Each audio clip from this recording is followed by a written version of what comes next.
నాశనమయ్యేవాడిని ఎవడూ కాపాడలేడు, బాగుపడేవాడిని ఎవడూ ఆపలేడు అంటారు.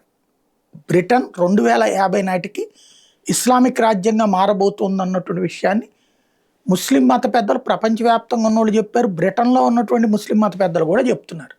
ఇప్పటికే 11 నగరాల మేయర్ల కిందన ముస్లిమ్స్ ఎవరైతే చొరబడి వచ్చిన వాళ్ళు ఉన్నారో వాళ్ళే ఉన్నారు. పరిపాలన వాళ్ళ చేతుల్లోకి వెళ్ళిపోయింది.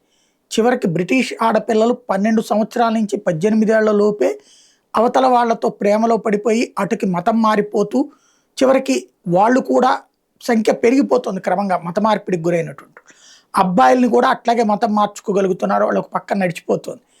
వీటన్నిటికి తోడు వాళ్ళు ఉన్న ఏరియాల్లోకి బ్రిటిష్ వాళ్ళని రానియకుండా చేస్తున్నారు. బ్రిటిష్ వాళ్ళు మాకు స్వేచ్ఛ కావాలని పోరాడుతున్న రోజులు చూస్తున్నాం. అయినా సరే వీళ్ళ బుద్ధులేం మారలేదు. పాలస్తీనా అనేటటువంటిది ఇప్పటికే హమాస్ తీవ్రవాదుల పుట్టుకతో వచ్చినటువంటిది కాస్త ఆ పాలస్తీనాని దేశంగా గుర్తించింది బ్రిటన్. కీర్ స్టార్మర్ ఉన్నప్పుడే గుర్తించింది. ప్రభుత్వం మారింది, కీర్ స్టార్మర్ పక్కెళ్ళాడు. కానీ ఇప్పుడు వచ్చిన ఆయన అంతకంటే వీర విధేయుడే. అందుకనినే పాలస్తీనా రాయబార కార్యం ఇప్పుడు బ్రిటన్లో వచ్చింది. రాయబార కార్యాలయం ద్వారా వీసాలు, పాస్పోర్ట్లు అన్నీ నడుస్తాయి. రేపు పాలస్తీనా వాళ్ళందరూ ఇక్కడికి వచ్చి కూర్చుంటారు.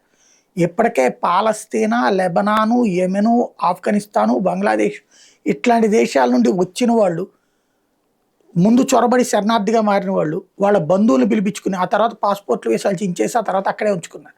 రాబోయే రోజుల్లో మరింత ఇన్వేజన్, చొరబాటు జరగచ్చు.